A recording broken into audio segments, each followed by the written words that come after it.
now call to order the regular town board meeting, October 17th, 2017.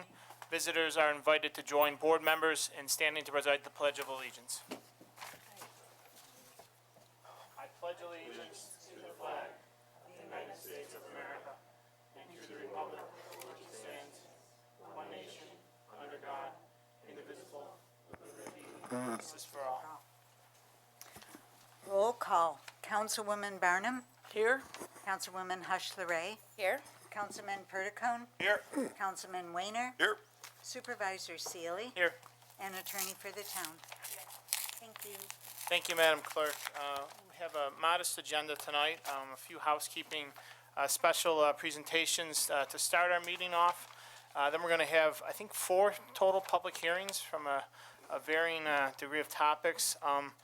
As a procedural thing, if you wish to speak on one of the public hearings, I believe there's sign-up sheets stage right over there. So sign up now. Nothing precludes you from from getting up to speak if you haven't signed up, but that just allows us to have some order to things. We do have public input before the public hearings. If you wish to address the board on any other topics not relative to the public hearings for tonight, you're welcome to do so, and I encourage you to sign up. Just a few opening remarks, and then we'll get underway. Last week, I presented to the town board the tentative 2018 budget, also known as the supervisor's budget. This is developed in consultation with our comptroller's office and all of our senior staff in our administration, really over the course of the summer. The spending plan furthers the discipline that residents have come to expect at Town Hall, but it also affirms our collective commitment to investing in the amenities and services that enhance our quality of life in Irondequoit. 2018 budget contains no tax increase to the real property tax rate, and the town will once again stay well below the state-mandated property tax cap. Spending will increase at 0.8%, less than half the rate of inflation, and this is in spite of a number of large non-discretionary costs, which we have relatively little control over. So I'm pleased that our department heads for really being efficient in their spending. The budget, however, does continue to make critical investments in our police department, ensuring they have the equipment necessary to keep our streets safe. We'll continue to invest in our DPW fleet, adding more sidewalk plows. Under the budget, we'll finally phase out what I've always thought is an unfair charge for residents to utilize fields at McAvoy Park.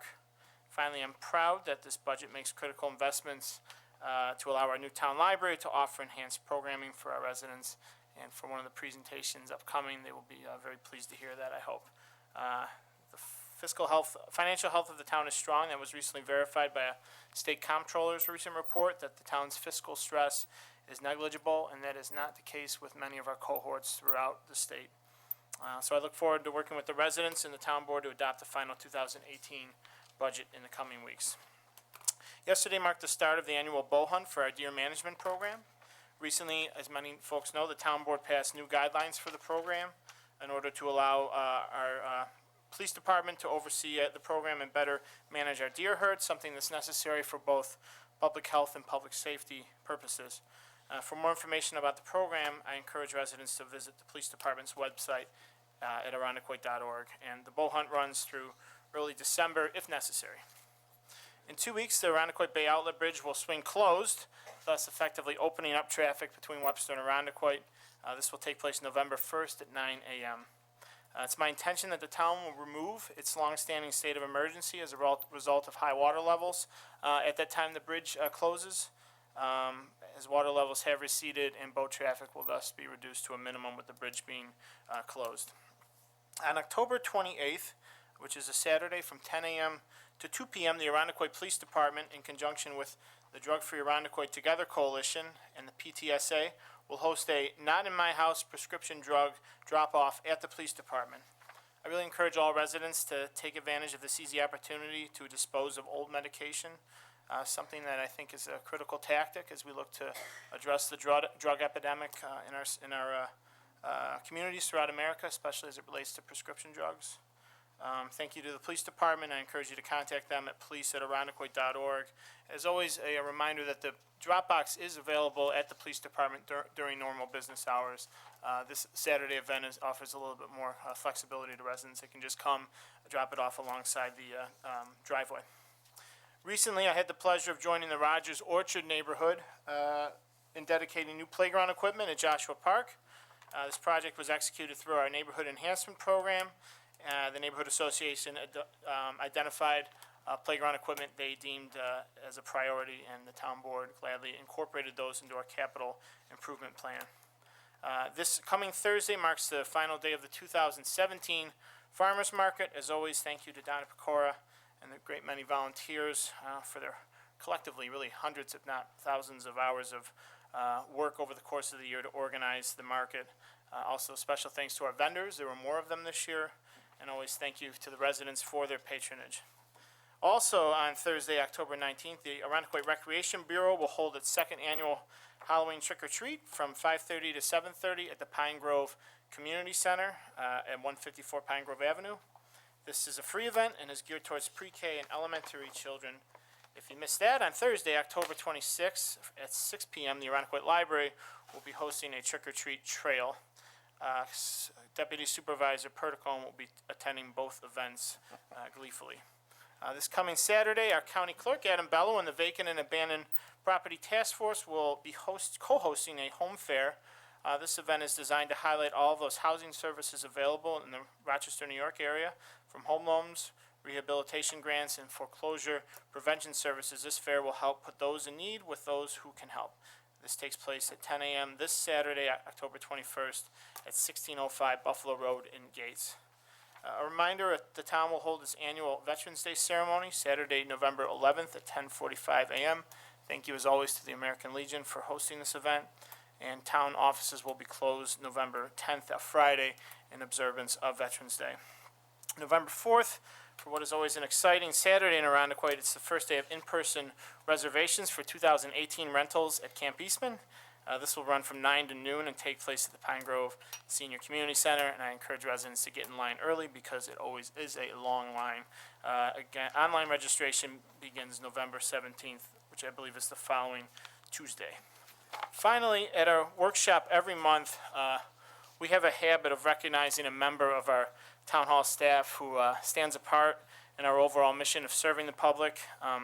I decided it's only fitting that while we recognize them in person in front of all the requisite town staff and town board, to recognize them at the town board meetings as well. So this month I'd like to recognize Nancy Shalacy, who works in our building department.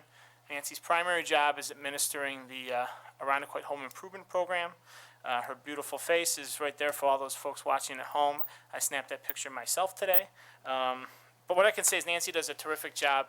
The IHIP program at times involves residents having to disclose some what they might deem as sensitive financial information as required by the federal government in administering the program. Nancy always provides a welcoming and establishes a great deal of trust for residents, and I know works to make them comfortable in working with the town for what really is a terrific program. So kudos to Nancy, and we look forward to continuing to recognize members of our great staff in the coming months. With that, I'm going to ask the board members to join me at the podium for a few proclamations, and then we'll get on with our meeting.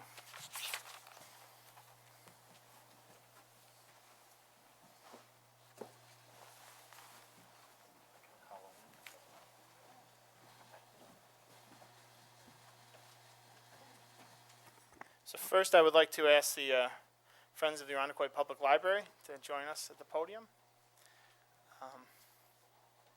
So we are blessed in this town to have so many folks who are passionate about libraries and all that libraries do to enrich our community. And their efforts and their passion was really central towards establishing a centralized library that unified the town. So it's become a custom in our town. We like to recognize and join communities throughout the country in recognizing National Friends of Libraries Week, which I believe is this current week. We're so really just blessed to have the Friends of the Arundecoit Public Library as a resource. I say often they're the heart and soul of all the passion that is behind our library as it continues to flourish and grow. And I say we built the thing, but it still takes a great deal of time, dedication, and energy to make it an outstanding facility. So I'm going to read a truncated version of the proclamation, then ask Terry to come up and say a few words. Whereas the Friends of the Public Library is one such charitable organization deserving of our recognition and praise, especially in light of our newly constructed, centralized, and modernized public library. And whereas reading unlocks a child's imagination, takes them on a journey no television program or video game could replicate, and builds motivation and curiosity that lasts a lifetime. And whereas the Friends of the Irondequoit Public Library appreciate the importance of upgrading and centralizing our new library and work feverishly to inform residents, advocate for resources, and help our town reach their goal.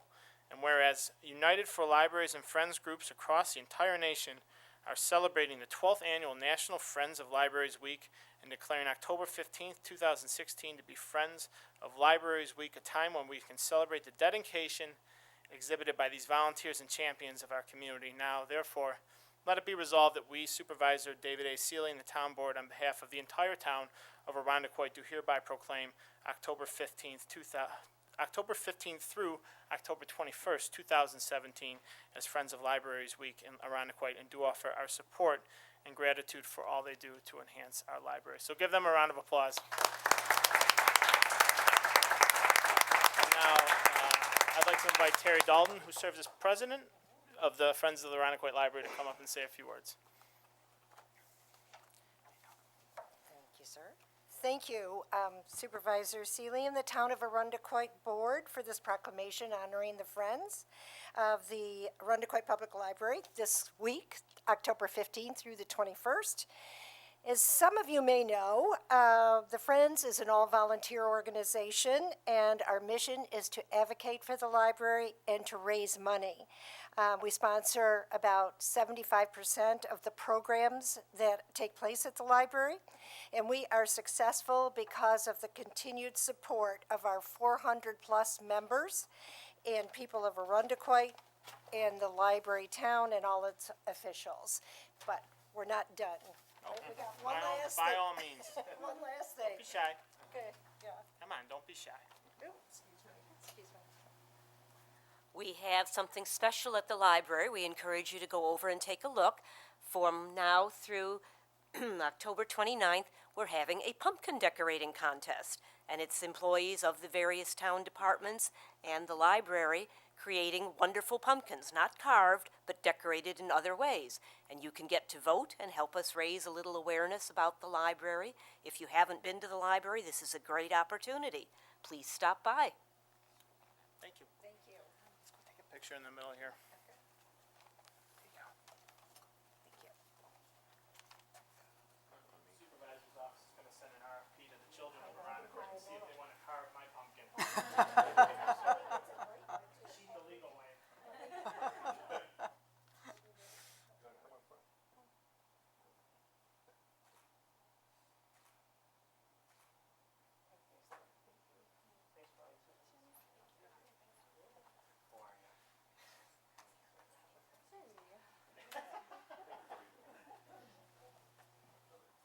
One more, yeah. So thank you to our Friends of the Library. This is always a nice annual treat. One other proclamation that's new to our kind of our body of work as far as proclamations goes and our observances throughout the year. Over the past year, the town has worked with a number of community stakeholders, as well as our police department, our school districts, to establish a drug coalition. Something that other communities have done, some of which have had longstanding drug coalitions, but really in the face of the growing, especially the opioid epidemic, and the growing amount of heroin use in our communities, we've really reached that. We're always concerned about drug use, but we've really reached that crisis mode again. And communities throughout America really are banding together, and it's a national issue being addressed by the federal government, state government, police department, district attorneys, but I argue that grassroots organizations and stakeholders working together for the common interest of our children and preventing them from succumbing to this life of abuse is essential, and they really do wonderful work. So the Drug Free Irondequoit Together, or Defy Together Coalition, was formed formally in, I believe, September of 2016, and I'd like to ask Ginny Nacy to come up, who is the chair of the coalition, and I'm going to let her say a few words, but I will just say this about Ginny because I never stop singing her praises. Ginny has a compelling story, which she'll probably tell you a little bit about, but Ginny really is the heart and soul of this organization, and she's the reason it formed. one of the first meetings I actually took as town supervisor was meeting with Ginny, and she really wanted to establish the coalition. And the town mainly has served as a facilitator. We host the meetings, but this coalition would not exist without Ginny's work. So it's with her in mind that for the first time, I think in my tenure as either a board member or supervisor, we're going to declare October 23rd through October 31st, 2017 as Red Ribbon Week in the town of Arundequoit. I will not read the whole proclamation. Much of what I just said is in the proclamation, but it's my pleasure to present this to Ginny on behalf of the coalition and invite her to say a few words. So please, round of applause for Ginny Nisi.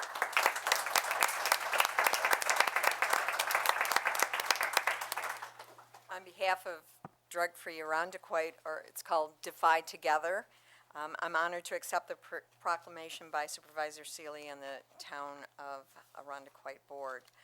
The Red Ribbon Campaign is the oldest and largest drug prevention program in the nation, reaching millions of young people during the week of October 23rd through 31st each year.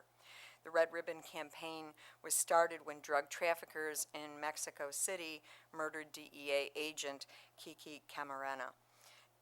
And that was in 1985. The campaign began as a symbol of intolerance towards the use of drugs.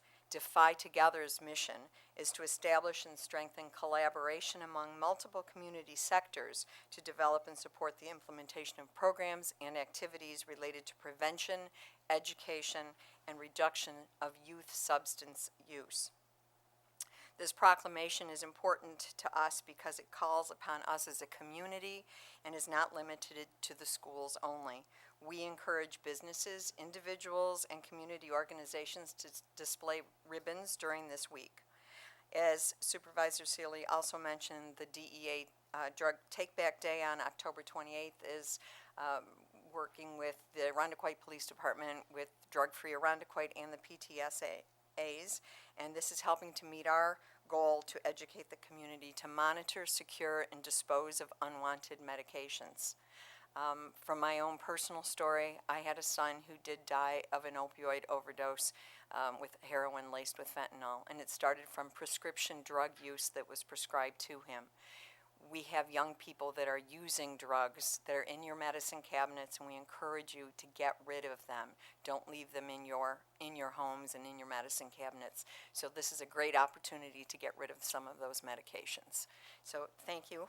And I do have a few magnets that say monitor, dispose, and or secure and dispose that I'd love to leave for everybody, and some information about the Not in My House as well. Thank you. And don't be shy, we'll go take a picture. Okay.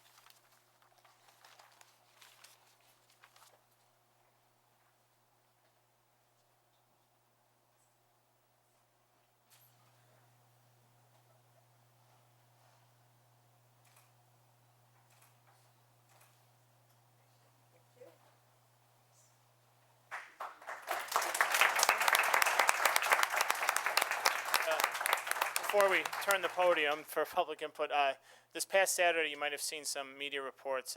Defy Together sponsored a exhibit at the St. Paul Fire Department open house, which was a terrific open house, by the way. But the exhibit was called Hidden in Plain Sight, and it was a model teen's bedroom, and it had some of the what we might call clues that parents might overlook that might be indicative of drug use. There's some obvious ones, but there's some other things that we might overlook. So as we try to be ever vigilant, I think it was an important exercise. So Ginny really is the heart and soul and spearheaded that as well. And we continue to grow as a coalition. So thank you again. Ginny, give a round of applause.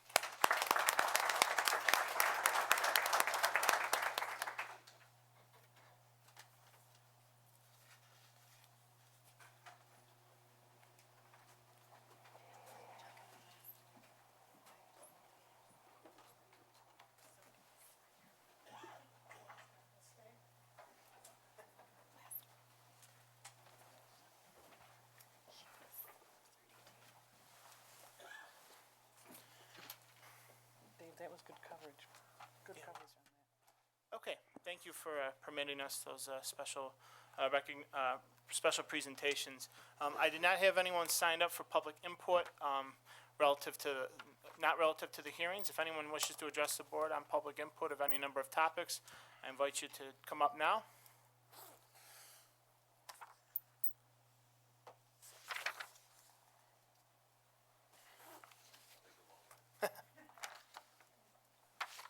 Make sure you say your name and address, please, sir. Good afternoon, good evening, actually. My name is Christopher Burns, and as many of you know, and for the folks at home, I am running for the position of town supervisor. But I'm actually here as a resident, and I saw the news yesterday, no increase in the 2018 tax budget, town budget, I should say. And for folks that are already feeling a little bit like this, paying the highest taxes in town, and who are very anxious to see what's gonna come of the reassessment, unfortunately, that's rather faint consolation. The issue here is, as individuals, as employees, as business owners, as homeowners, as parents, we all need to do more with less. So my request of this town board is not to pass this budget. Quite frankly, my request of this town board is not to pass any budget that doesn't lower our property tax rates. I've talked with hundreds and hundreds and hundreds of residents, and taxes is the number one thing that comes to mind in terms of what's really holding them back and preventing them from really having a better experience in Arundecoit. So, folks, I really ask you, please don't approve a budget that doesn't lower our taxes. Just keeping taxes where they are doesn't do enough for us. Thanks very much. Have a great evening. Thank you. Would anyone else wish to see Mr. Devlin chomping at the bit?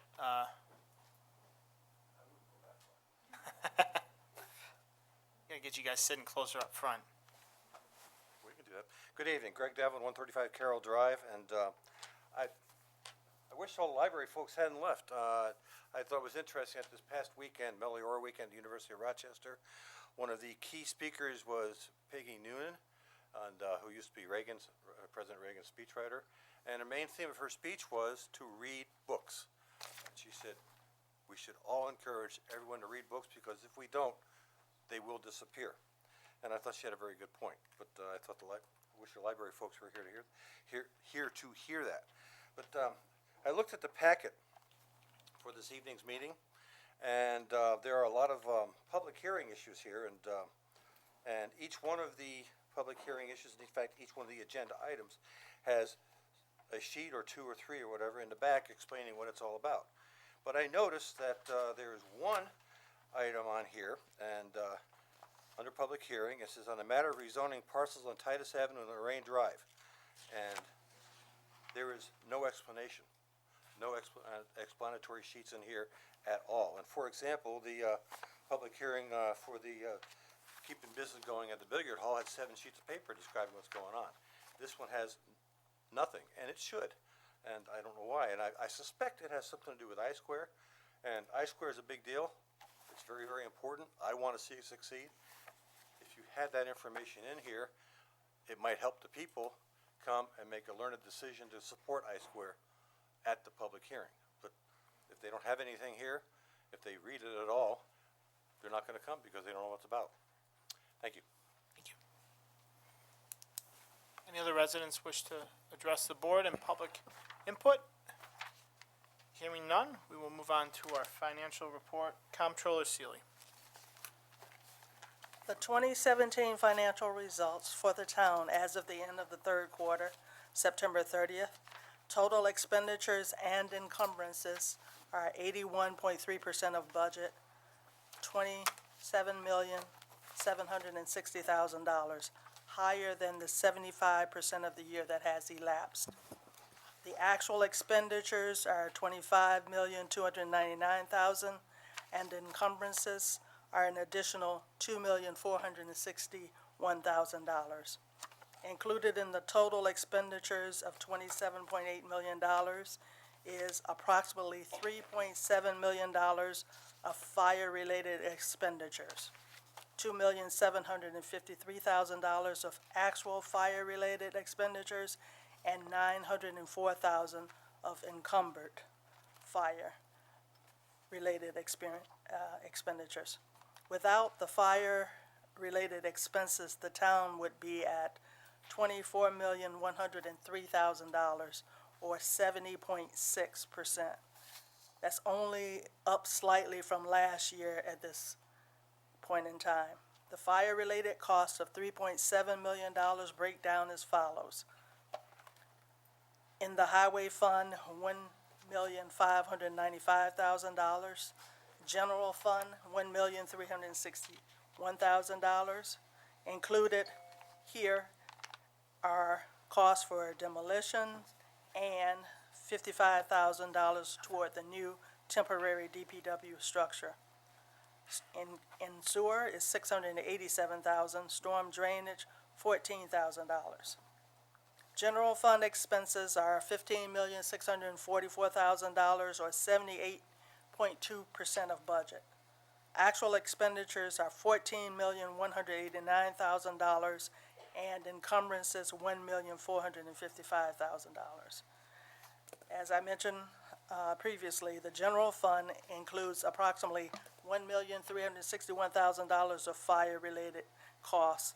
If you were to exclude those expenses, the fund would be at 71.4% of budget. That's favorable to the percent of the year that has elapsed. Earlier in the year, the general fund experienced increased overtime in the tree and solid waste programs, primarily due to the windstorm cleanup effort. In aggregate, the highway expenses are $5,772,000, 101.8% of budget. Again, that's above the percent of the year that has elapsed. The standard yearly expenses are prevalent, such as encumbrances for gas, fuel, asphalt, and equipment vehicles in Highway 1, installment debt in Highway 3, and salt in Highway 4. Encumbered and actual fire-related expenses are $1,595,000. Exclusive of those expenses, the highway fund would be at 73.7% of budget. Other significant funds. The total library expenses of $1,774,000 are basically on budget at 74.2%. Those expenses include a $444,000 debt service payment for a bond anticipation note. The sewer fund has expended $3,410,000, 81.8% of budget. $687,000 is fire-related. Without those costs, the sewer fund would be at 65.3% of budget. Stormwater drainage is currently at 49.5% of budget. That's a total of $388,000. $14,000 of fire-related costs are included in that number.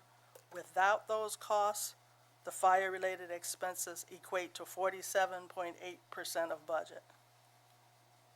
The general fund revenue is 87.9% of budget, a total of $17,349,000. 100% of tax revenue, or $10.6 million, has been received. The total pilot payments of $196,000 are in. Pilot, payment in lieu of tax. Also received to date is 5 months of sales tax totaling $1,593,000, 39.1% of budget.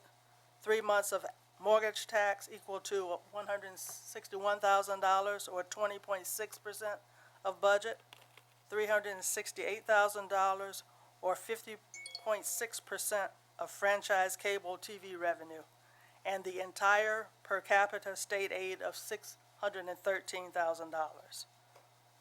The recreation program revenue is favorable to budget at 85.3%. That revenue equates to $267,000. Included in general fund, within the other sources of revenue line item, is $1,834,000 of insurance recovery. General fund revenue exclusive of the fire insurance recovery is $15,515,000, or 78.6% of budget. The total town revenue and appropriated fund balance for the first 3 quarters equate to $30.7 million, or 91% of budget. Included in that total town revenue is $2.9 million of fire insurance recovery. Without the recovery, fire insurance recovery, the receipts would be $27.9 million, 82.5% of budget. The real estate taxes across funds remain at $16.7 million. Year-to-date revenue for the library, $2,336,000, 97.7% of budget. The highway has recorded 88.4% of revenue, $4.9 million. This includes $425,000 of fire insurance recovery. Without the recovery, the fund would be at 80.8% of revenue. Sewer has received $4.7 million, 112.6% of budget. Contained in that number is $624,000 of insurance recovery revenue. The fund would be at 97.5% of budget without the recovery revenue. This report has a page 3. It's the end of the quarter. So the page 3 represents the third quarter year-to-date summary in comparison to the prior 6 years. Regarding expenditures by fund, which are included on the top third of page 3, the percent of total budget spent and encumbered is displayed at 81.3%. However, when adjusted for fire-related expenses, the town total becomes 70.6%. The percentage is basically aligned with last year and only slightly higher than the 2 years prior to that. You'll note that the general fund percent of expenses are higher than prior years.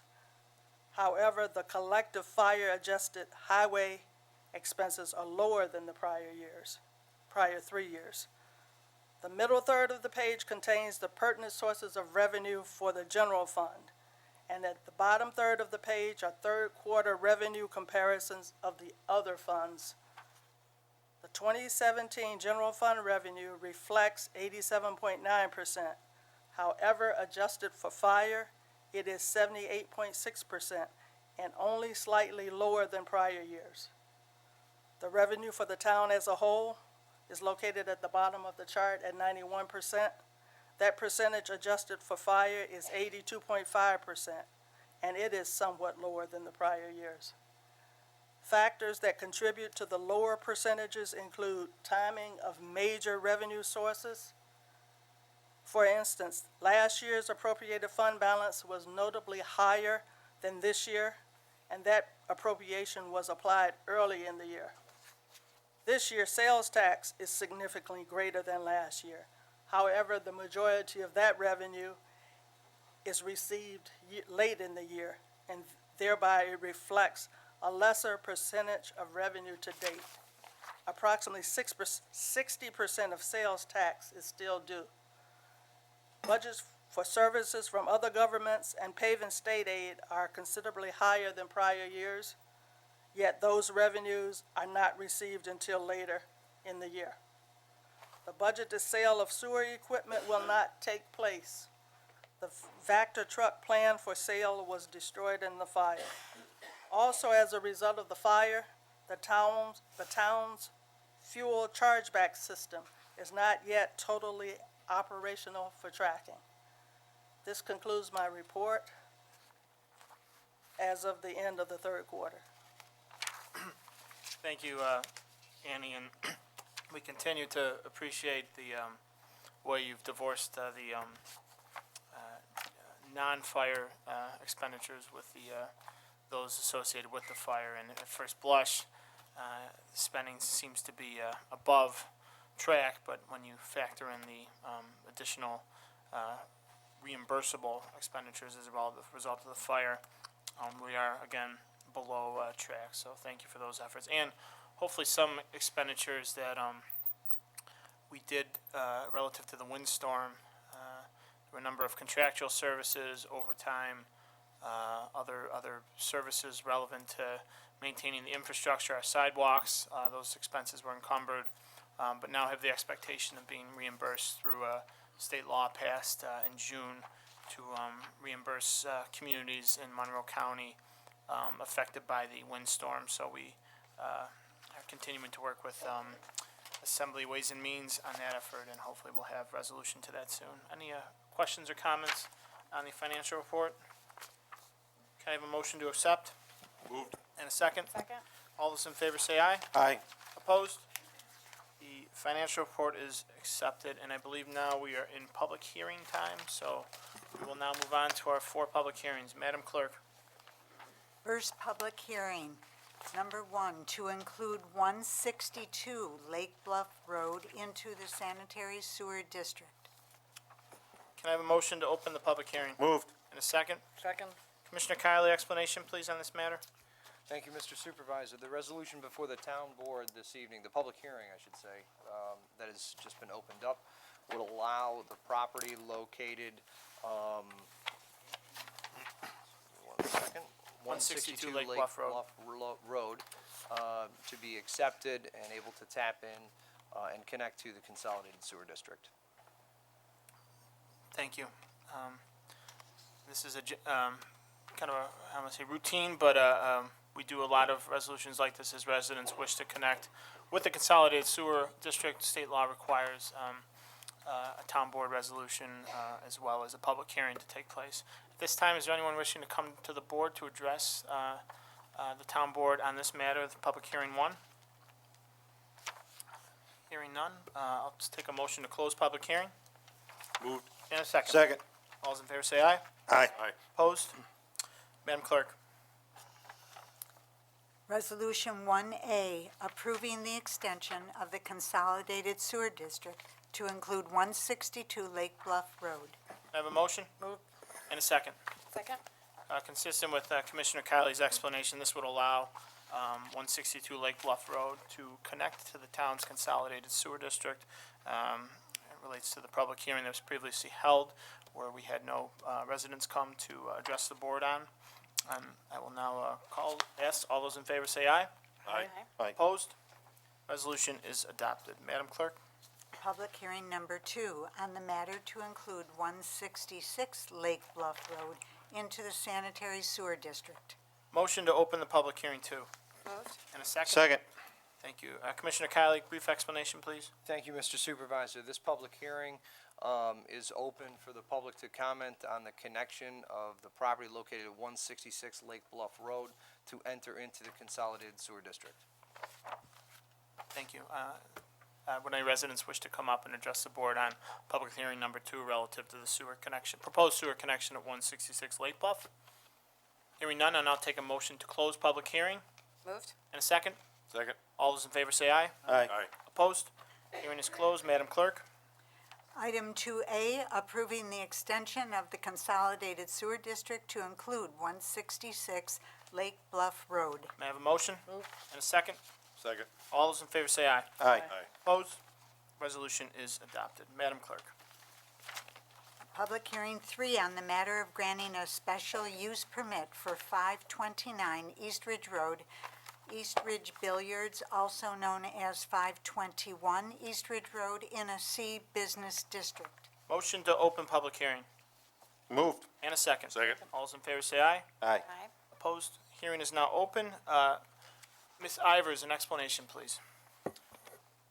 Thank you, Mr. Supervisor. This is a public hearing associated with the special use permit, which is required for a billiard or pool hall or restaurant with over 30 seating in the district. The business is long-standing, has been at this location for a very long time, and likely predated the requirement for a special use permit at this location. Now that the business is in the process of conducting some interior rehabilitation and modifying its layout, we asked that the property be brought into conformance with the special use permit requirement, and that is why the public hearing is being conducted. Thank you. And the applicant of this special use permit is Chris Brayman. Is Mr. Brayman here tonight? Would you please come up, sir, just in case the board members have any questions? First of all, just if you don't mind, just say your name and your address if possible. Home address? Yes, that's fine. Okay. Chris Brayman, 11 Winona Boulevard. And you are the business owner? Yes. Okay. And why don't you just give the board, Ms. Ivers explained it, but just an overview of what you're looking to do at the establishment. Well, we're doing a pretty major renovation, building a whole new bar, more seating for a restaurant, serve food, a lot more seating, and I don't know what else Gotcha. to say. Just good to get on record. Yeah, we're gonna be focusing more on food and, Okay. having the finest Italian food in Arundequoit. So.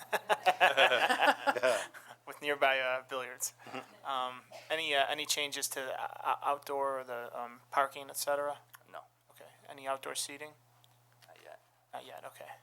That might require revisiting us for that. Yeah. but, So in effect, that nothing's really changing inside except for a little bit more seating indoors? Correct. Okay. Any board members have any questions? Change your hours? We may limit the hours that we're open on the weekend. I'm not sure yet, though. So you might reduce hours? I Okay. I don't think that would require you coming to us. Normally it's the other way around. I'm just curious. Yeah. And I know this seems sometimes unnecessary, but, our town law as it relates to the special use permit does require this, and as Ms. Ivers explained, it possibly might have predated it, so I thank you for submitting, and I think I'm good. Does any other board members have any questions? No, I mean, I think he's downplaying the improvements there a little bit. I thought they were really Yeah. exceptional, and quite a big improvement. And we reviewed those last month that are upon submission of the special use permit, so thank you for doing that. All right. Okay, you're excused. Thank you. Any other members of the public wish to come up and speak to the board on this matter? Hearing none, I'll take a motion to close the public hearing. Moved. In a second. Second. Thanks. All those in favor say aye. Aye. Aye. Opposed? Hearing is closed. Madam Clerk, 3A, please. 3A, regarding State Environmental Quality Review Act compliance regarding a special use permit to continue operating a billiards hall and bar restaurant with more than 30 seats on premises at 529 East Ridge Road, also known as 521 East Ridge Road, in a C Business District. Motion. Moved. In a second. Second. Ms. Ivers, an explanation, please. In order to comply with seeker, complete seeker, an environmental review was conducted.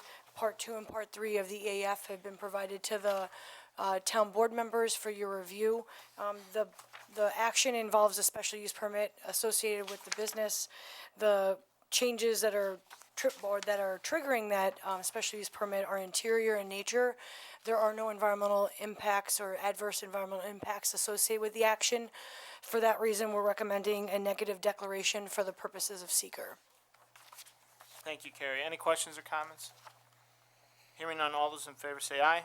Aye. Aye. Opposed? Resolution is adopted. Madam Clerk. Item 3B, in the matter of granting a special use permit to continue operating a billiards hall and bar restaurant with more than 30 seats on premises at 529 East Ridge Road, also known as 521 East Ridge Road, in a C Business District. Motion. Moved. In a second. Second. Ms. Ivers explained this in opening the public hearing. Any board questions or comments on this matter? Okay, hearing none, all those in favor say aye. Aye. Opposed? Resolution is adopted. Thank you, Mr. Brown. Madam Clerk. Public hearing 4, on the matter of rezoning parcels on Titus Avenue and Lorraine Drive.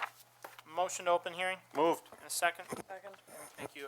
Ms. Ivers, actually, I'll provide just a little context, and I'll ask Ms. Ivers for some further explanation, then we'll ask the applicants to come up, and then there's a few folks signed up to speak for this public hearing, and certainly anyone else who didn't sign up is welcome to as well.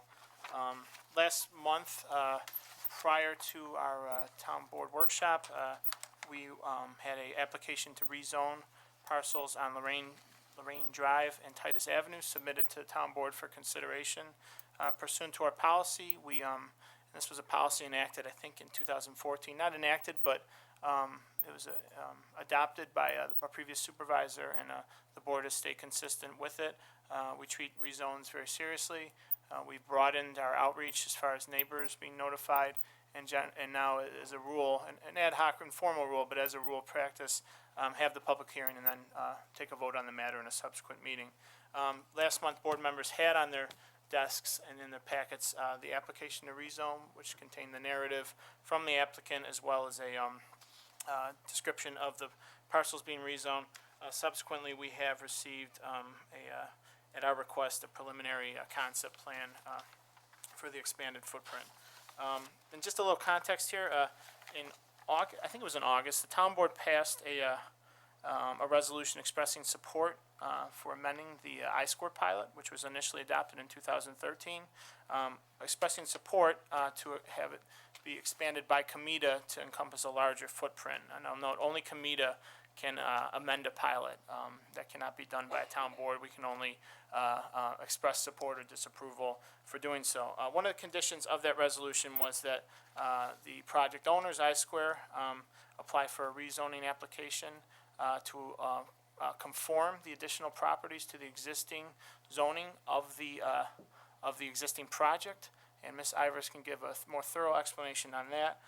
Another condition was, obviously, as with relative to any project moving forward of this nature, submission of a revised site plan for review to our planning board, which would come subsequently to any consideration of rezone. So that brings us here tonight, consistent with the terms of that resolution passed in August. The applicant has submitted an application to rezone, and that's what brings us here tonight. I will now ask Ms. Ivers just for a little bit more thorough explanation as to the type of rezoning which this would encompass. The application before the town board is to rezone a total of 12 parcels from either the current R1 or R6 zoning to a mixed-use commercial designation or zoning district. 9 of the parcels included in this application are part of the proposed I-Square expansion. 3 of the parcels that are included in the application are included with the permission of the current property owners, but they would not be part of future I-Square expansion. However, it was deemed appropriate because it would maintain consistency along Titus Avenue so that the mixed-use commercial zoning district would be continuous through that stretch that's being proposed. And so now the public hearing is going to discuss that rezoning application. Okay. Any questions for Ms. Ivers prior to calling up the applicant and any residents? Excuse me, I had one more thing. The planning board referral was completed at the last planning board meeting. They issued a positive referral. You should have received a memo with that information. Additionally, the item or application was referred to Monroe County. Monroe County Planning returned it indicating it was a local matter. So there was no memo or comment from Monroe County. Thank you. Okay, and I'll ask the project owners, Mr. Nolan, and any of your associates to come up. Mr. Nolan, just for the record, if you could just say your name and address. Yes, Mike Nolan, 350 Kings Highway North here in Arundecoit. Thank you. Good evening, Board. Hello. So in accordance, as you'd already mentioned, Mr. Supervisor, in accordance with the August 2017 resolution for the expansion of the I-Square footprint, we are requesting the zoning for the properties to be changed to mixed-use commercial, or MUC, from R1 or R6. The MUC zoning code was originally developed for the Cooper-Hudson-Titus commercial area and aligns itself very well with the vision of the I-Square development. Although not owned by I-Square and not part of our development plan, our request includes 753 Titus, which is Dr. Sweeney's office, 757 Titus Avenue is Dr. Lanzafane's office, and 801 Titus Avenue, which is Titus Mower. They are all already operating as commercial businesses and have in the past had to apply for variance for signage and such. It's appropriate that we include them, as this will create a contiguous mixed-use commercial designation from just west of Hudson Avenue to Gardam, the new intersection at Gardam Road at Titus. There are 4 properties on Lorraine Drive that are not included in our request. We do have an agreement to purchase number 41 and hope to one day purchase the other properties that are not included. However, that may take some time before that comes to be. In the meantime, we are not planning to construct any buildings or impact the right-of-way on Lorraine Drive. If approved, we will work through the balance of our plans and make application to the planning board for revised site plan review and hopefully approval. I'd be happy to answer any questions. Thanks, and thank you, Mike. And I'll just start, as we've had this conversation about expanding the footprint over the past year, the notion of doing something with the old Vercruysse estate, and then perhaps something more on the residential side, incorporating that into the existing footprint of the project.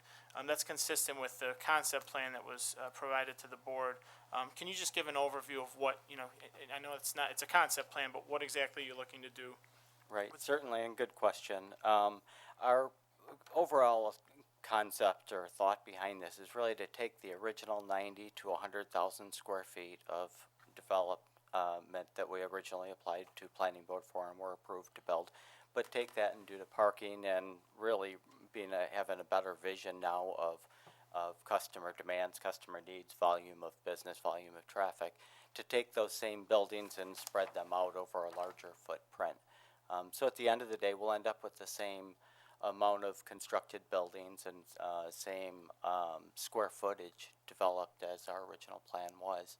The vision as we alter it, working our way to the east, is at the Vercruysse property, which is the lion's share of this application, or the biggest parcel within that, is we really see that front being some type of a retail or a store, hopefully maybe a smaller Whole Foods market or something in that end, and keep that. But in the rear of the property, there's a 2-acre area that we would like to build senior living cottages or something in that smaller independent living, not anything assisted or that. We're not up for that, but 16, 18, 20 units, somewhere in that range is what we estimate.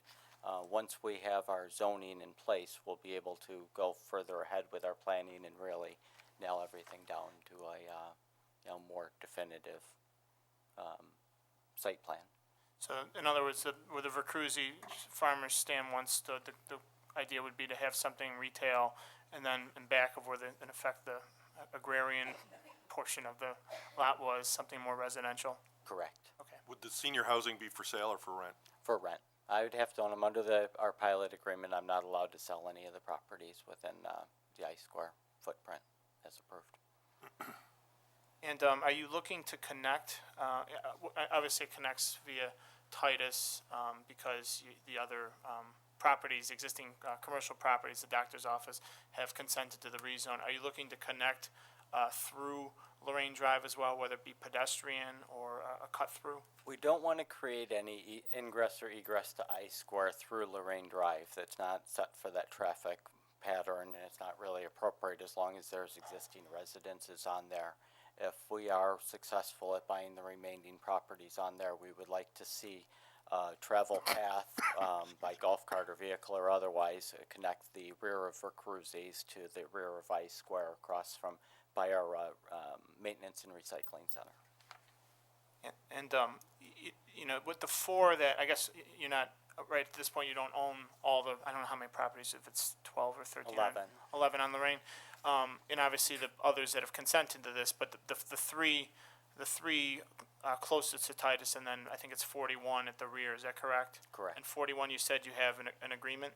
We have an agreement to purchase it, but it's subject to them finding Okay. a suitable place. It's going to could take a while, so we did not, at the owner's request, did not include it in our application. Understood. And you feel confident that, and I mean, it's I don't say it's, because I looked at it, and I don't think it exactly creates an awkward avenue, but you're confident that you can incorporate the project into that with maintaining those current residential lots? Correct. That's why we don't want to construct anything on Lorraine Drive at this point. We think that anything would really impact the right-of-way or the, current residents that are on there.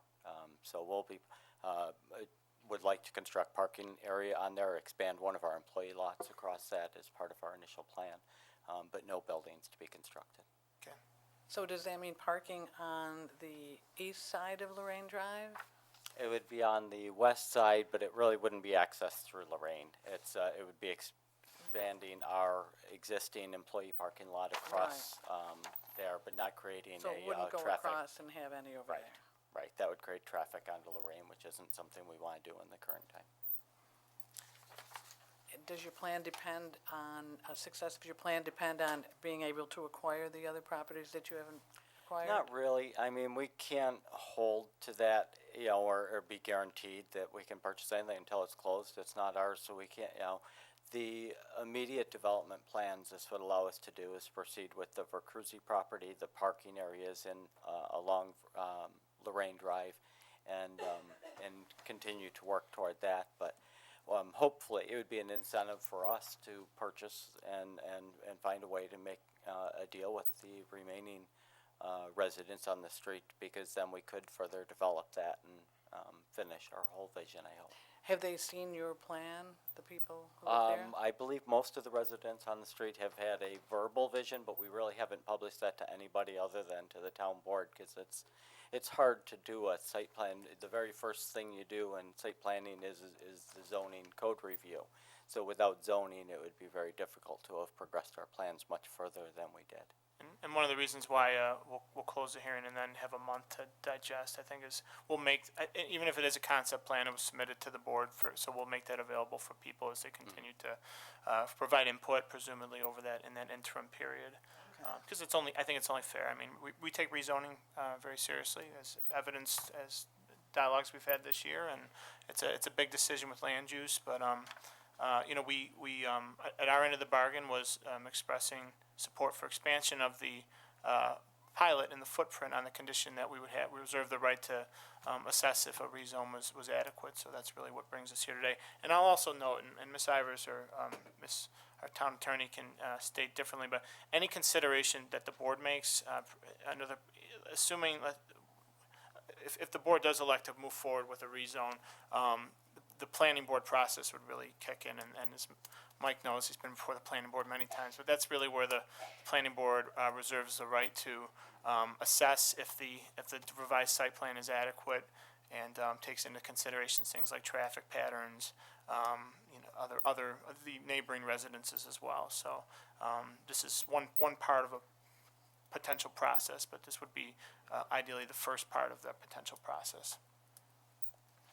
Any other questions or comments from Mr. Nolan? Yeah, I do. Mike, if you're successful on 41, right, and then you got the other two houses that are closest to Titus, have you thought about, any kind of separation there? And if that happens, that those homes do stay? If they do stay, the ones closer toward Titus, we really won't impact them. Obviously, their view would change, of what they see when out, but everything we build or areas, our site work is as well is always landscaped and correctly done in a aesthetically pleasing way. But again, that would be something that will come up, I'm sure, heavily with planning board, and why we were reserved on putting concept plan out there, because it quickly becomes a discussion about the site plan rather than the zoning and the land use, which is what we were here for. Okay. And you own 51? Correct. So, and then you have the purchase option of 41. What about up front, 717 and 745? That is CAMS and the daycare. They're already mixed-use commercial and will remain there, and they're not part of the I-Square development. 20 Stranahan, that's the... 20 Stranahan is our maintenance, recycling and maintenance center. Looks like there's a building between 12. Mr. Romeo owns that. That's a office building, and that also will remain.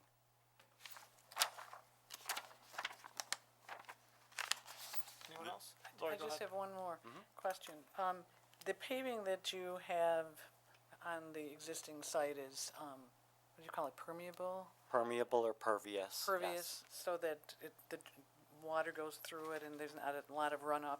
Would you be using that in all the rest, like around where the housing is and so forth that you're proposing? It is in our plans to, if approved and we expand our employee parking lot, that would be pervious, because the first 2/3 of it is already pervious, and that is in our plan.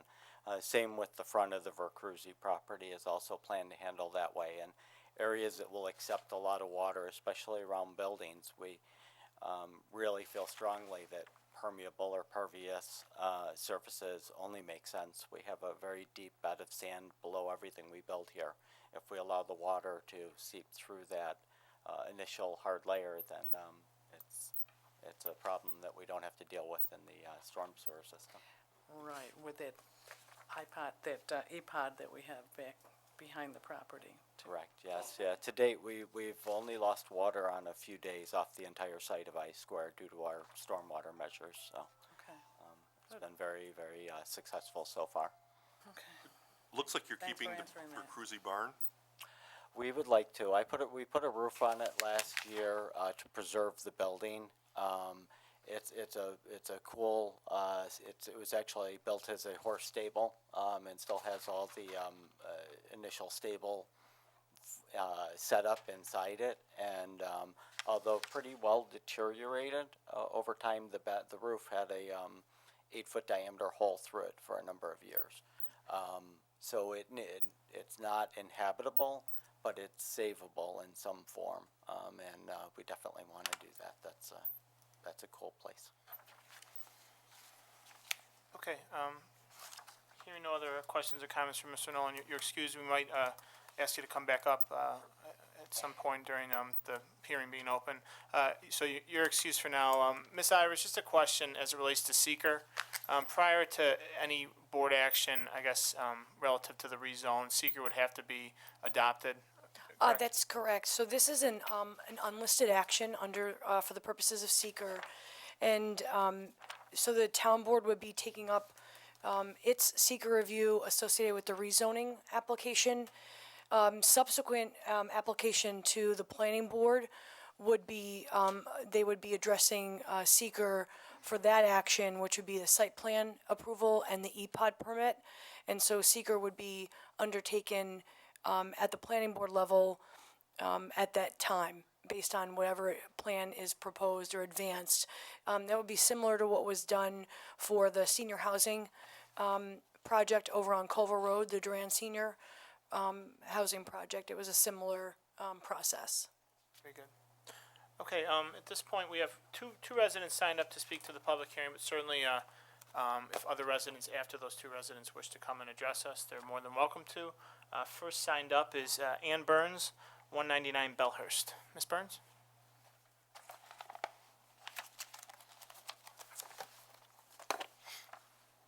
Good evening, everyone. I'm Ann Burns, and I live at 199 Bellhurst Drive. I'm here this evening as co-chairperson of Helping Arundequoit Plan for Progress. Our HIP group has worked with the community for the past 20 years to plan and advocate for the thoughtful redevelopment of the Titus Cooper Hudson neighborhood.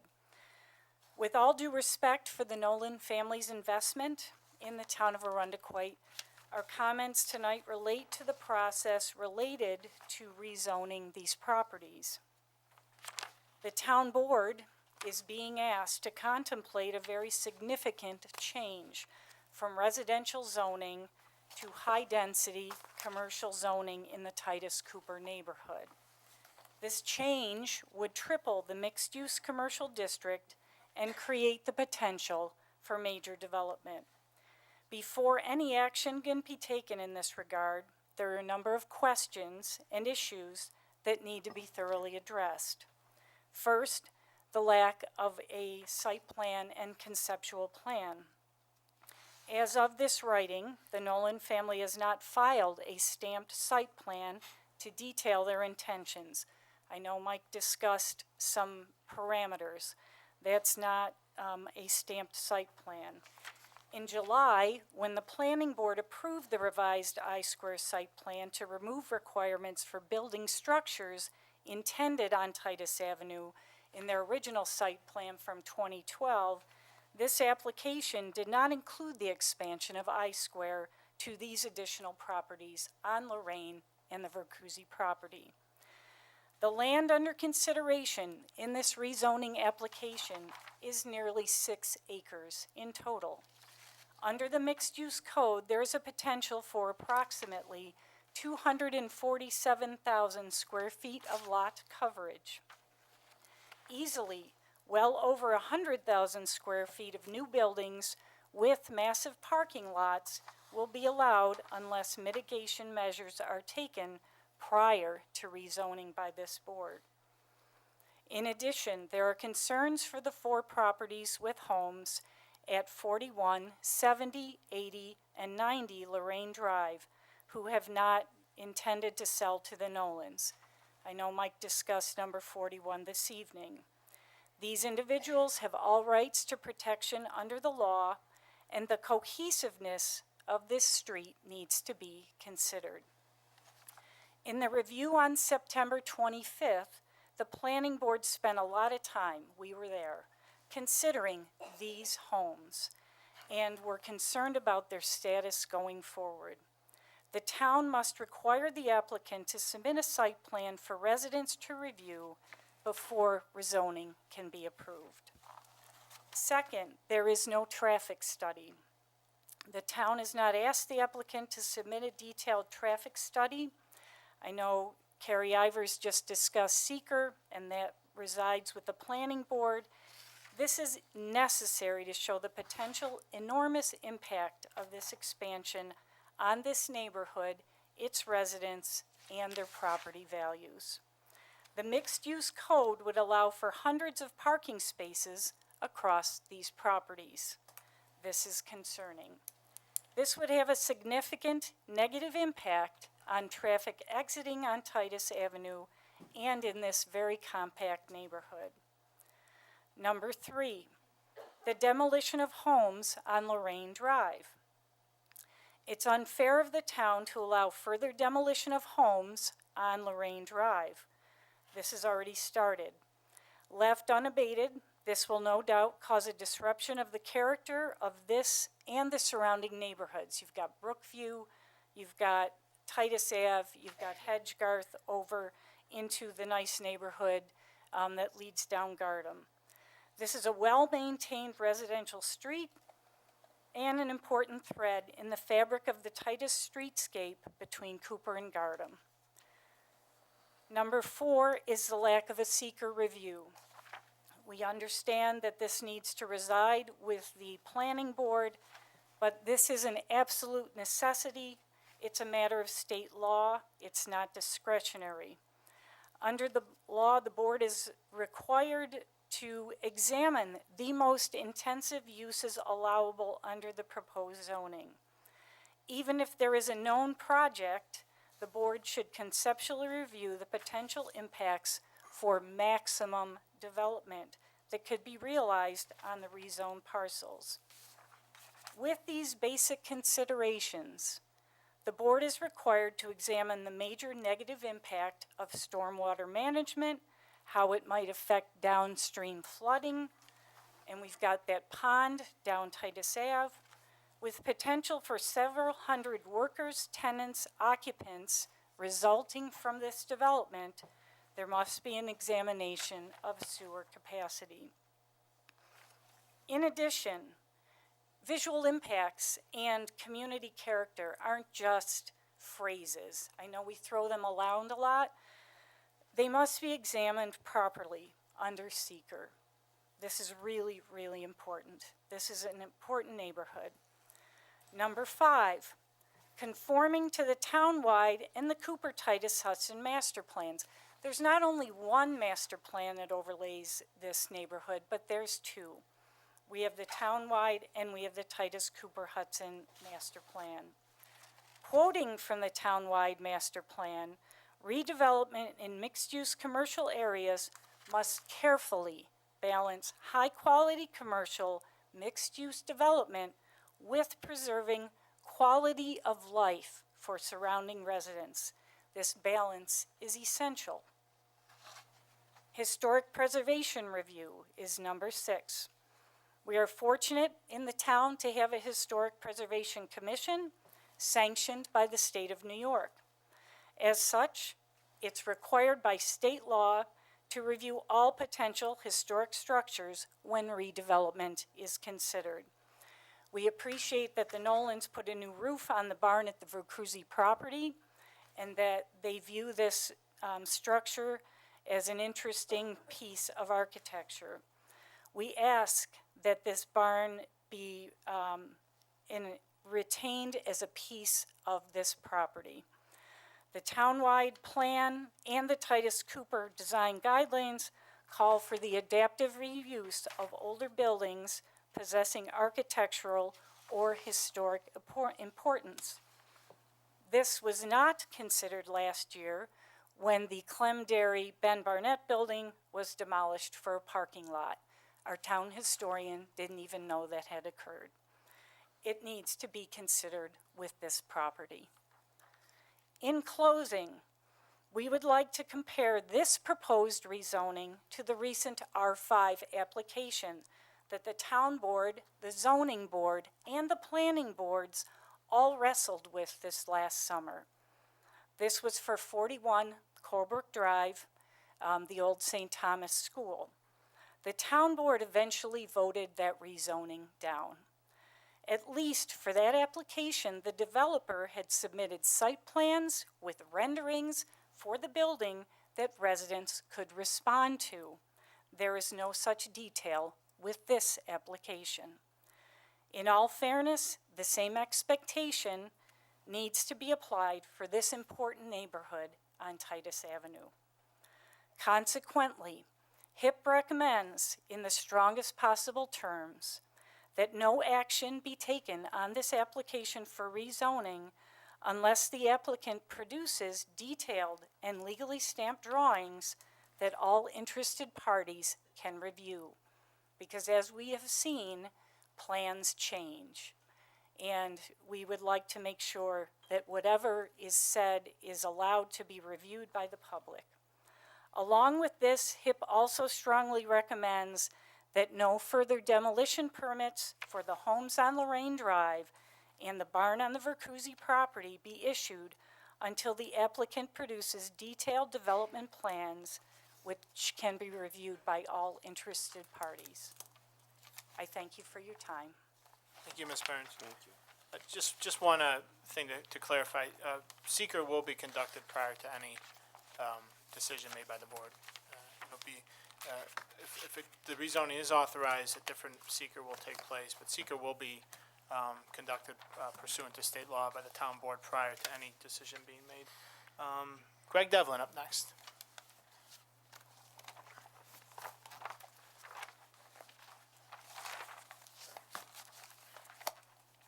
135 Carroll Drive. I just have something very simple.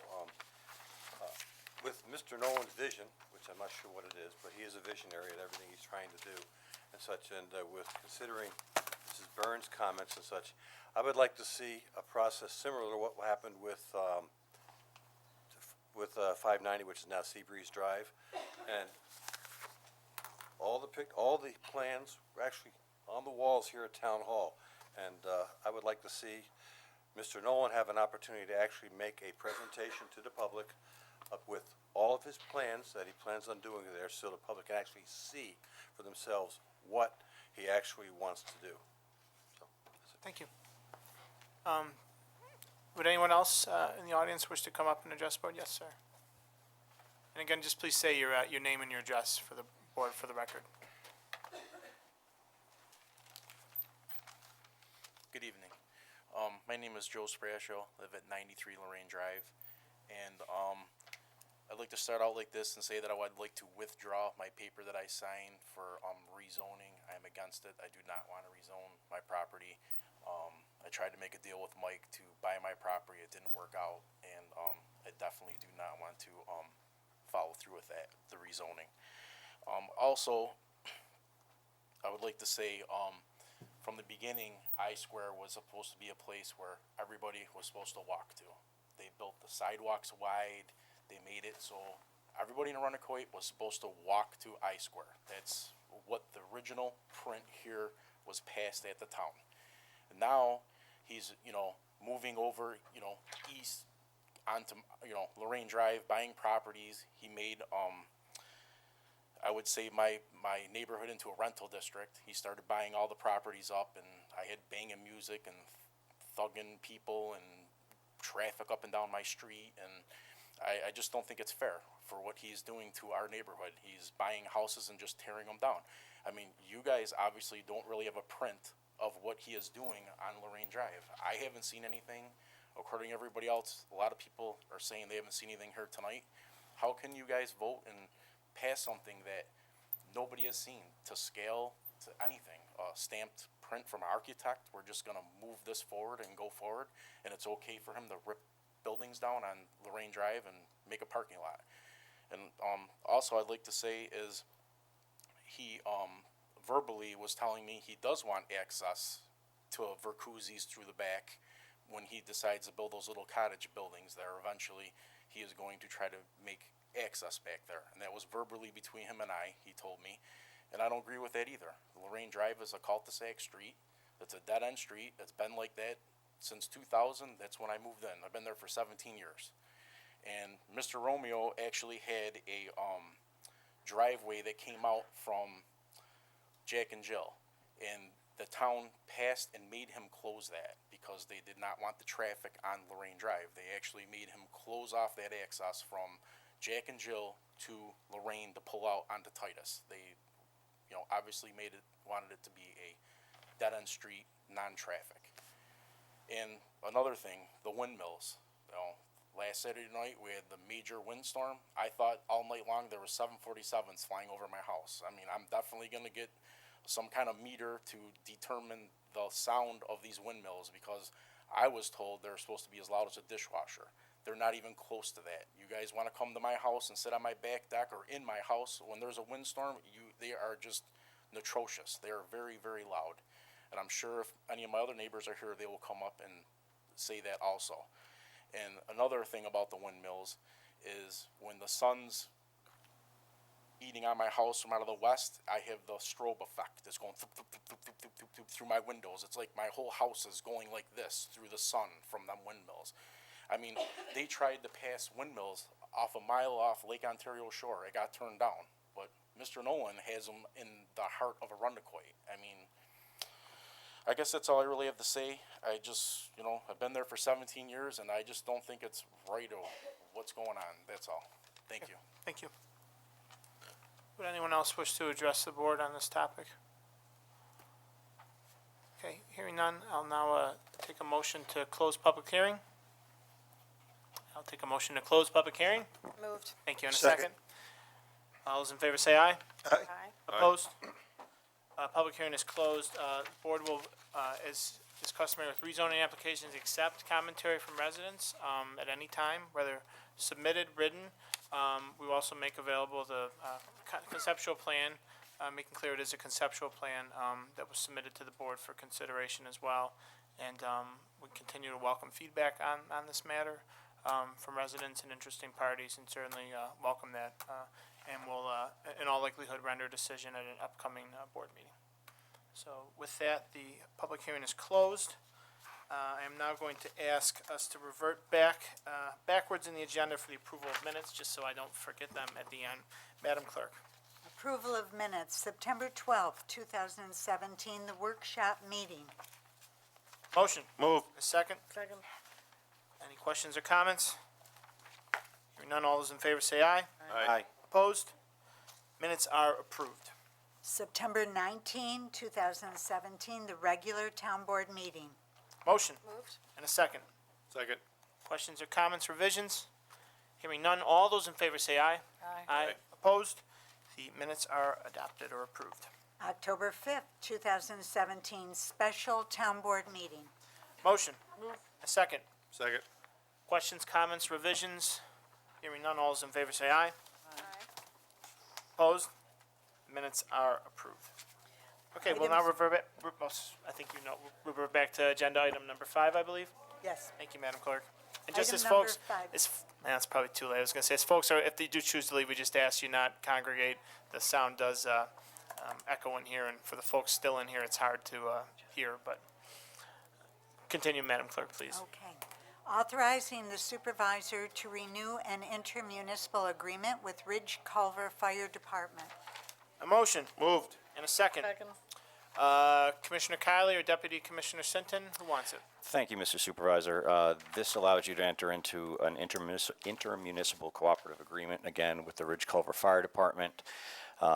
They will provide staff and support at our 4th of July festival, our farmers market, our national night out, our bike ride for missing and exploited children in exchange for 12 hours of use of the McAvoy Park facility for their softball agreement, for their softball league. This is a 2-year agreement. Thank you. Any questions or comments? Hearing none. All those in favor say aye. Aye. Opposed? Resolution is adopted. Item number 6, authorizing an updated Camp Eastman Cabin and Lodge rental fee schedule for the Bureau of Recreation and Community Services. Motion, please. And a second. Second. Deputy Commissioner Sinton? Thank you, Mr. Supervisor. After a careful analysis of the rental rates at Camp Eastman, we're proposing 3 changes. These are largely, 2 of them are to try to generate some more use on periods of time that the cabins are not being used. First, we are proposing a decrease in the evening rental rates for Monday through Thursday to try to generate some more traffic. The second one is a daytime rate, which we currently do not have, and this will be marketed towards the business community for field trips, et cetera. And then finally, after an analysis, we realized that our non-residential fee was only a $10 difference between our resident fee. Other towns are anywhere between $50 and $100, so we are proposing raising the non-resident rental fee by $35. Thank you, and thanks, Don. And this came out of a conversation during our budget, our preliminary budget discussions with staff and Don and his staff, and I think it's a good idea, and hopefully will ultimately result in more rental revenue and people utilizing it. Any questions or comments? I hear none, so all those in favor say aye. Aye. Opposed? The resolution is adopted. Madam Clerk. Item number 7, accepting gifts for the Department of Public Works open house. Motion. Moved. And a second. Second. Thanks. I'll take this, Don or Bob. We had a very successful Department of Public Works open house on September 30th. It was widely attended, and rightfully so. We received a $250 gift card from the good folks at Wegmans, and as such, town law, perhaps state law, probably both requires us to formally accept that gift through board resolution. Any questions or comments? Hearing none, all those in favor say aye. Aye. Opposed? Resolution is adopted. Item number 8, accepting a gift for the Arundequoit Bureau of Parks and Recreation. Motion. Move. And a second. Second. Thank you. Mr. Sinton, explanation, please. Thank you, Mr. Supervisor. We were recently contacted by the Bill Gray's Regional Iceplex. They had a 2-wheeled vendor cart, large carriage wheels are on it that they use to display information at their Iceplex. They were looking to surplus that and wanted to donate it to the town. We will take that, adapt it with some new signage, and use it at some of our festivals around town. Very nice, and thank you, Mr. Sinton, for the visual aid at the workshop. We appreciate it. It's a very nice gift from the folks at Bill Gray's Iceplex. Any questions or comments? Hearing none, all those in favor say aye. Aye. Opposed? The resolution is adopted. Item number 9, authorizing the supervisor to enter into a new contract for 2017 senior recreational programming. Motion? Moved. And a second? Second. Mr. Sinton? Thank you, Mr. Supervisor. Back in September, you entered into various contracts with senior recreational programming vendors. This is adding a new vendor specifically for a Tai Chi class. Very nice. Mr. Perdicone's very happy at this addition. Any questions or comments? Hearing none, all those in favor say aye. Aye. Opposed? Resolution is adopted. Item number 10, authorizing the 2018 special events calendar. Motion. Moved. Second. Thank you. This is just our annual exercise of creating a special events calendar, which is attachment A in the resolution. It will be made available for our public. I don't believe there are any changes besides from dates. And of course, we welcome this resolution because it's all the great things we do at our town hall campus, down at Camp Eastman and beyond. So any questions or comments? Hearing none, all those in favor say aye. Aye. Aye. Opposed? Resolution is adopted. Item number 11, authorizing the hiring of an office clerk 3 in the Arundequoit Police Department. Motion? A second? Second. Thank you, Mr. Wayner. Mr. Vinette, explanation, please. Thank you, Mr. Supervisor. Due to a vacancy in the Arundequoit Police Department, there is a need to hire an office clerk 3. We canvassed the eligible list for a residential candidate, and after several interviews, we did select Ellen Chor. Ellen will be a member of the CSEA White Collar Unit. Very good. Chief, anything to add? I would like to say that Ellen has been an exceptional employee as she served as a part-time clerk in our agency. She does a great job for us and comes highly recommended by the office manager. Very good. Any questions or comments? Hearing none, all those in favor say aye. Aye. Opposed? Resolution is adopted. Is Ellen here tonight? She's not. She's certainly watching at home, and we welcome her into this position. Madam Clerk. Item number 12, authorizing a promotion to senior automotive mechanic in the Arundecoit Department of Public Works. Motion. Moved. And a second. Second. Mr. Vinette, explanation, please. Thank you, Mr. Supervisor. This resolution and the next identify two opportunities for promotion within Public Works. The Commissioner wishes to appoint two senior auto mechanics. They're represented by the Blue Collar Unit, and these were posted according to the Blue Collar guidelines.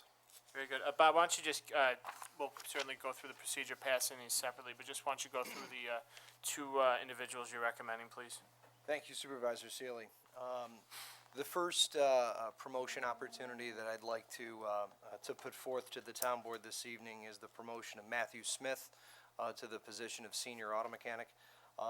Matt is a specialty mechanic specializing within the heavy equipment side of our mechanics garage, 7-year veteran employee who started here as summer help out in the field, transitioned into the garage, and has been there ever since. Matt's expertise in and really his willingness to take on new and more challenging repairs really sets him apart from the other candidates with this promotion opportunity. Thank you. And why don't you just go over the next, why don't you just discuss the subsequent appointee as well? And we'll The second candidate for promotion to senior auto mechanic is Matthew Perry. Matthew Perry joined the DPW almost 2 years ago now, working primarily within the light repair area, working on our police vehicles for the Arundecoit Police Department. Matt's work ethic is second to none, always moving, always doing something, always lending a hand, and very much willing to assist in any way he can. So very, very fortunate and honored to put forth both Matt Smith and Matthew Perry for promotions this evening. Thank you. The live resolution is to appoint, to promote Matthew Smith to the position of senior auto mechanic. Any questions or comments? Hearing none, all those in favor say aye. Aye. Opposed? Resolution is adopted. Is Matthew out there? There he is. I can't see very well. Matthew, why don't you just stand up? Congratulations. Okay, Madam Clerk. Item number 13, authorizing a promotion to senior automotive mechanic in the Arundecoit Department of Public Works. Motion? And a second? Second. As discussed previously by Mr. Kiley, this would promote Matthew Perry to the position of senior automotive mechanic in the DPW. Any questions or comments? Hearing none, all those in favor say aye. Aye. Aye. Opposed? Resolution is adopted. Matthew, stand up, please. Congratulations.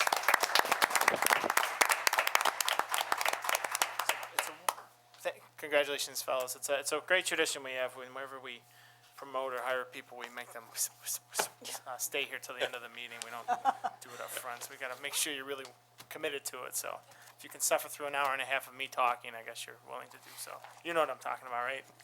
So quit smiling, Mr. Newman. Okay, Madam Clerk, number 14, please. Item number 14, declaring old audio, visual, and related equipment to be surplus property and authorizing its disposal and sale. Motion. Moved. And a second? Second. Thank you. Since Mr. Stone is downstairs doing a great job editing and showing this broadcast to our residents, I'll take this one. As it says, this declares old audio, visual, and related equipment to be surplus property and authorizes its sale or disposal, and the list is affixed as Appendix A.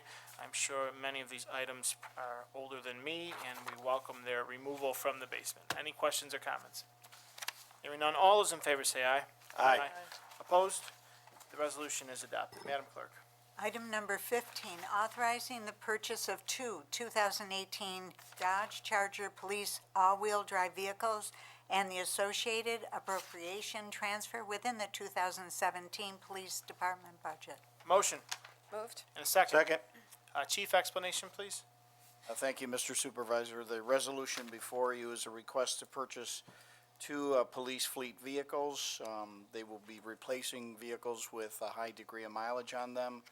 This was bid through New York State bidding process. The vendor was Maine Motor Car out of Johnstown, New York. One of the police vehicles will be paid for, if you will, out of the police vehicle budget line. The second one will come from the budget transfers associated with an insurance recovery that took place earlier in the year due to a total loss, excuse me, but it was not the fault of the officer associated with that accident, as well as a transfer from the fuel chargeback line. Very good. Any questions or comments? We're going back to the Dodge Chargers which I actually like. They look great out there. But hearing none, all those in favor say aye. Aye. Opposed?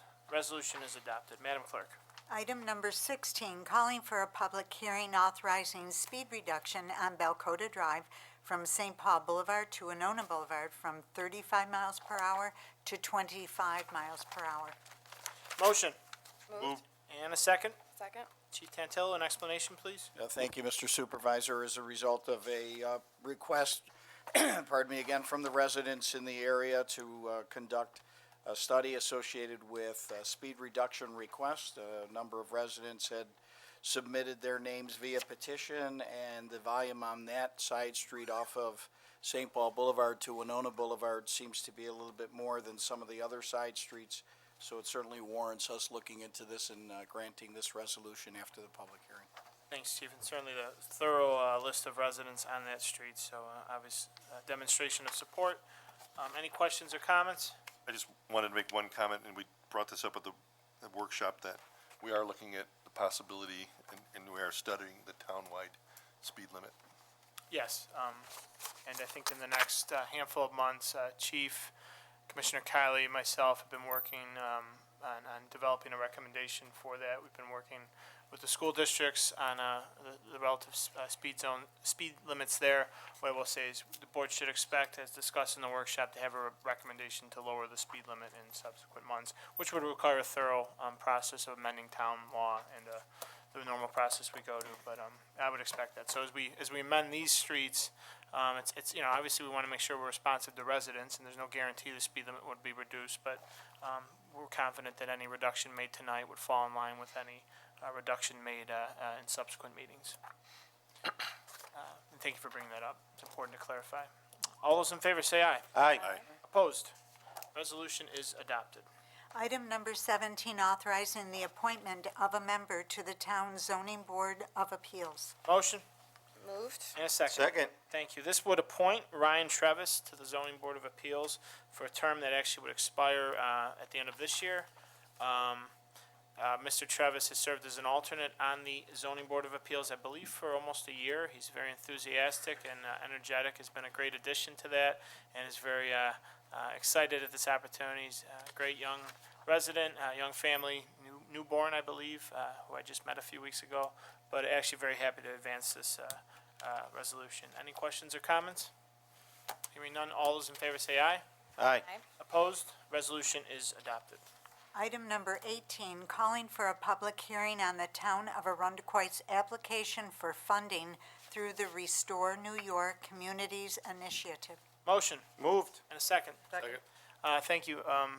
This resolution would call for a public hearing next month, as is required by state law. And just a little bit of context, the Restore New York Communities Initiative is a initiative that actually, I'm proud to say, came out of the State Assembly as a concept in the 2000s, was actually put into law by a previous governor known as Eliot Spitzer, and then went on hiatus for a number of years, but has been renewed. In effect, what it does, it provides state money to municipalities to be invested towards projects where property or properties in a kind of a prime, normally downtown area, but can also be commercial areas as well within a town, to facilitate the redevelopment, the demolition, the abatement, etc. So a lot of times a barrier towards rehabbing or demolishing these properties is the cost associated with that. This is a program that really provides kind of that investment on behalf of the state. The town intends to use this money in our letter of intent filed with the state to help facilitate the continued redevelopment at Skyview on the Ridge and the associated demolition costs associated with that. We will work on our application, and that will be available for public review prior to the hearing, as will a list of properties to be abated, demolished, or rehabilitated. So this just calls the public hearing, but looking very much forward to submitting an application in December. Hopefully we will be successful, and as the former mall is a major project, I think this is a good opportunity for the town. Any questions or comments? Hearing none, all those in favor say aye. Aye. Aye. Opposed? Resolution is adopted. Item number 19, approving the special event license for the 20th Annual Johnny's Run Like Hell 5K race. Motion. And a second. Second. This resolution, it stings me because it forces our town clerk to use profanity every know. year, and I know she hates doing it. Me to say a bad word. She took a code of conduct as a don't town ever clerk, use and look bad what we make her words. do. Very Okay. hard to read. This takes place in the Laurelton neighborhood. It's a great event. Even though Johnny's is not a town business, it's right on the outside of the town, and we're glad that they do this in the Laurelton neighborhood. Any questions or comments? Hearing none, all those in favor say aye. Aye. Opposed? Resolution is adopted. I will now this concludes our body of work for our regular town board meeting, October 17th, 2017. The next workshop meeting will be Tuesday, November 14th at 2017 at 4 p.m. here in the Broderick Meeting Room. Next regular town board meeting will be Tuesday, November 21st, 2017 at 7 p.m. I will note there is a special town board meeting October 31st, which I believe is a Tuesday, that will be relevant to the board passing a preliminary budget, Ms. Seeley? Yes. That would be relative to our annual budget process. So it's October 31st, 4 p.m. here in the Broderick Meeting Room at Town Hall. I will now take a motion to adjourn. Moved. And a second? Second? All those in favor say aye. Aye. Opposed? Meeting is adjourned.